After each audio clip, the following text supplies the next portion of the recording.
ഇവിടെ ഈ ജോഡോ യാത്രയുടെ ഒരു പ്രാധാന്യം എന്ന് പറയുന്നത് നമ്മൾ ഈ തെരഞ്ഞെടുപ്പിൽ ബാറ്റിൽ ഗ്രൗണ്ട് സ്റ്റേറ്റുകളായി കണക്കാക്കുന്ന മഹാരാഷ്ട്ര, ബീഹാർ, ബംഗാൾ ഈ സംസ്ഥാനങ്ങൾ വളരെ ക്രൂഷ്യലാണ്. അവിടെ രാഹുൽ ഗാന്ധിക്ക് എന്ത് ചെയ്യാൻ കഴിയും? മൂന്നിടത്തും സഖ്യങ്ങൾ വളരെ പ്രധാനമാണ്. ബംഗാളിലാണെങ്കിൽ തൃണമൂൽ കോൺഗ്രസ്, ബീഹാറിലാണെങ്കിൽ JDUവും RJDയും, ശിവസേനയും അതുപോലെ തന്നെ NCPയും മഹാരാഷ്ട്രയിൽ നിൽക്കുന്നു. രാഹുൽ ഗാന്ധിക്ക് നേരത്തെ ഇവിടെ ശ്രീ മോഹൻ വർഗീസ് സൂചിപ്പിച്ചതുപോലെ ഈ പറഞ്ഞ കക്ഷികളെ അല്ലെങ്കിൽ ഈ പറഞ്ഞ നേതാക്കളെയൊക്കെ കൂട്ടിയിണക്കി വളരെ ഒരുമിച്ചുള്ള ഒരു മുന്നണി എന്നുള്ള നിലയിൽ മുന്നോട്ട് പോകാനുള്ള ഒരു രാസത്വരകമായി മാറും ഈ യാത്ര എന്ന് കരുതാമോ? ആ ആംഗിളിൽ ചിന്തിച്ചു കഴിഞ്ഞാൽ ഇത് തെരഞ്ഞെടുപ്പിൽ വലിയ തോതിൽ ഒരു പക്ഷേ ഒരു ഗെയിം ചേഞ്ചർ ആവാൻ സാധ്യതയുള്ള ഒന്നല്ലേ? ഞാൻ നേരത്തെ സൂചിപ്പിച്ചതുപോലെ ഇപ്രാവശ്യം കഴിഞ്ഞ പ്രാവശ്യം വരുത്തിയ പല തെറ്റുകളും കോൺഗ്രസ് ഇപ്രാവശ്യം തിരുത്താൻ ശ്രമിച്ചിട്ടുണ്ട്. ആദ്യമായിട്ടാണ് കോൺഗ്രസിന്റെ ചരിത്രത്തിൽ ആദ്യമായിട്ടാണ് ഇത്രയും ഒരു കോംപ്രമൈസ് നടത്തിയിട്ട് അവര് തെരഞ്ഞെടുപ്പിനെ സമീപിക്കാൻ ശ്രമിക്കുന്നത്. BJP ഇത്ര സീറ്റുകളിൽ 160 സീറ്റുകളിൽ ഞങ്ങൾക്ക് വീക്കാണ്, അതുകൊണ്ട് ഫോക്കസ് ചെയ്യുമ്പോൾ കോൺഗ്രസ് 255 സീറ്റുകളിൽ ഞങ്ങൾക്ക് ശക്തമാണ്, അതിൽ ഫോക്കസ് ചെയ്യാൻ ശ്രമിക്കുന്നു. അങ്ങനെ അത് മാത്രമല്ല, ഇത്രയും കോൺഗ്രസ് ഇത്ര സീറ്റുകളിലെ മത്സരിക്കുകയുള്ളൂ, ബാക്കിയെല്ലാം സഖ്യകക്ഷികൾക്ക് കൊടുക്കാൻ തയ്യാറാണ് എന്ന് പറഞ്ഞ് മുന്നോട്ട് വന്നിരിക്കുന്നു. ആദ്യമായിട്ടാണ് കോൺഗ്രസിന്റെ ചരിത്രത്തിൽ അങ്ങനെ ഒരു കാര്യം സംഭവിച്ചത്.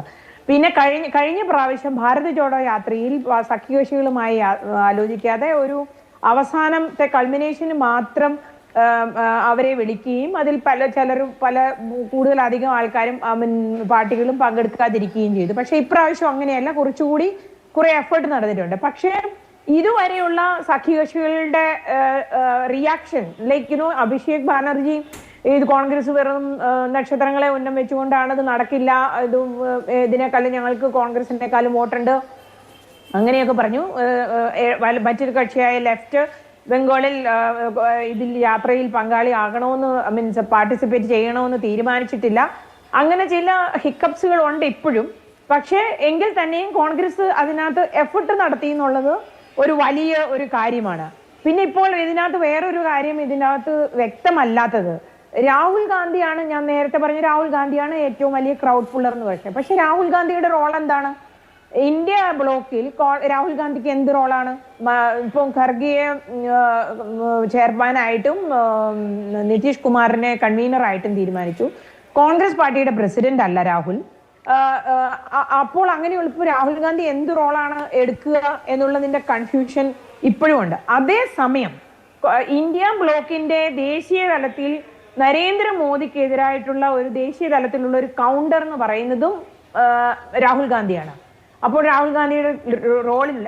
ഇപ്പോൾ പഴയ പോലെ അല്ല വോട്ടർമാര്, അത് കോൺഗ്രസ് മനസ്സിലാക്കേണ്ടതാണ്.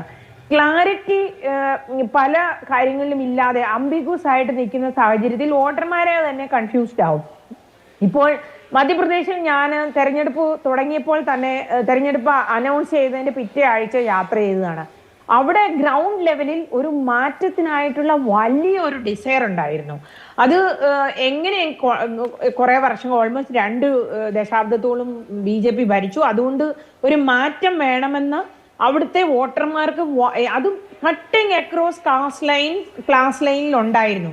പക്ഷെ എന്തുകൊണ്ടാണ് കോൺഗ്രസിന് അത് ഒരു അതിന്റെ ഒരു ക്യാഷ് ഇൻ ചെയ്യാൻ പറ്റാതിരുന്നത്? കോൺഗ്രസിന്റെ പല കാര്യത്തിലും ക്ലാരിറ്റി ഇല്ലായിരുന്നു. പല സ്ഥലത്തും കോൺഗ്രസ് പാർട്ടിയുടെ അഭാവമായിരുന്നു. തെരഞ്ഞെടുപ്പിൽ ഗ്രൗണ്ട് തലത്തിൽ തെരഞ്ഞെടുപ്പിൽ ആദ്യത്തെ ഒരാഴ്ച കഴിഞ്ഞ് മുന്നോട്ട് പോയതോടെ പല സ്ഥലത്തു നിന്നും കോൺഗ്രസ് അപ്രത്യക്ഷമായി.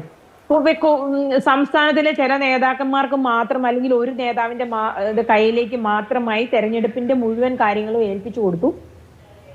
പാർട്ടി ഒരു മിസ്സിംഗ് ആയിരുന്നത്. അതുകൊണ്ടാണ് ഞാൻ പറയുന്നത്, ആൾക്കാർ തന്നെ വോട്ടർമാർക്ക്, ഞാൻ UP പണ്ട് കുറെ വർഷങ്ങൾക്ക് മുമ്പ് കേട്ടിട്ടുണ്ട്, കോൺഗ്രസിന് വോട്ട് ചെയ്യാൻ താല്പര്യമുള്ള വോട്ടർമാരുണ്ട്, പക്ഷെ അവര് പറയുന്ന പാർട്ടി എവിടെ? അങ്ങനെ ഒരു സാഹചര്യമാണ് പല സംസ്ഥാനങ്ങളിലും വന്നുകൊണ്ടിരിക്കുന്നത്. അപ്പോൾ കോൺഗ്രസ് ഒരു ക്ലാരിറ്റി ഇല്ലാതെ മുന്നോട്ട് പോവുകയാണെങ്കിൽ തീർച്ചയായും അതിന് ഈ യാത്രയ്ക്കോ അല്ലെങ്കിൽ അതിൽ കൂടെ നടത്തുന്ന എഫേർട്ടിനോ ഒരു പ്രയോജനമില്ലാതെ വരും. ഭാരത് ജോഡോ യാത്ര കർണാടകത്തിൽ എഫക്റ്റ് ഉണ്ടാക്കി, ആൾക്കാരെ ഒരു പാർട്ടി റിജുവിനേറ്റ് ചെയ്യുക മാത്രമല്ല ആൾക്കാർക്ക് ഒരു ഓൾട്ടർനേറ്റ് ഉണ്ട് എന്നുള്ള ഒരു പ്രതീതി സൃഷ്ടിക്കാൻ സാധിച്ചു.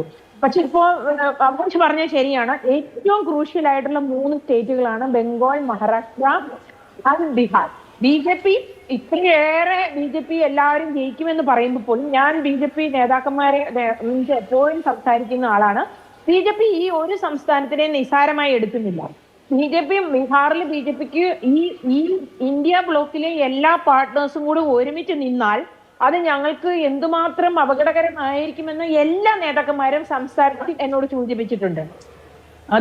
അതിൽ നിന്ന് തന്നെ വ്യക്തമാണ് BJP അതിനെ ഒന്നിനെയും ലൈറ്റായിട്ട് എടുക്കുന്നില്ല. ഇന്ത്യ ബ്ലോക്കിൽ പോലും ഈ സ്വാഭാവികമായിട്ട് ഒരു ഒപ്റ്റിക്സ് സൃഷ്ടിക്കേണ്ടത് അവരുടെ ആവശ്യമാണ്.